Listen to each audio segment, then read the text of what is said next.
Hey guys, it's me, your Jenny girl. Maaga nga pala kaming umalis ng bahay. Ito kasi yung time na aalis kami ng Davao, papunta kami ng Sultan Kudarat. Bali sumakay lang kami ng bus papunta ng Jensan. Siguro mga 4 hours yung biyahe mula Davao hanggang Jensan. Kaya naman dito talaga ako nakapagpahinga at natulog. Nagigising man ako pero saglitan lang. Mabalik agad ako sa pagkakatulog. Pagising ko nga ay nasa terminal na pala kami ng Jensan. Ginising nga lang ako ng tita ko kasi mahimbing yung pagkakatulog ko. Ako lang ba yung mahilig matulog sa biyahe? As in, minsan kakaandar pa lang tulog na agad ako. Pakiramdam ko kasi para akong hiniheli kapag nakasakay ako. Bali, pagbaba nga namin dito sa bus o sa terminal ay nag-CR break lang muna kami. Then, hinintay namin yung susundo sa amin. Yung sumundo nga pala sa amin ay kaibigan ng tita ko. Umuwi ito galing abroad.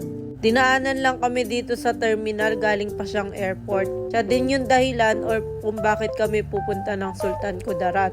Uwi kasi siya doon mula ibang bansa. Nasaktuhan lang na nasa Davao kami kaya in-invite na rin kami. May dala naman silang sasakyan kaya ayun, hindi na rin kami nahirapan papunta ng Sultan Kudarat. Habang nasa biyahe nga kami ay hindi ko maiwasan na hindi mag-video. Lalo na nung nandito kami sa Jensan. Naaalala ko kasi na nakapunta na ako dito last 5 years ago. Ito kasi ko na-assign ng 2 weeks sa trabaho ko.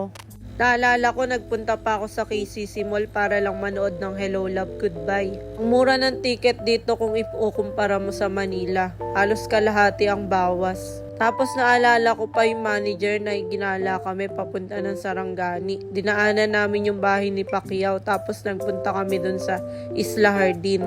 Isa sa kilalang beach dito. Tapos dinala niya rin kami dun sa isang restaurant na kilala.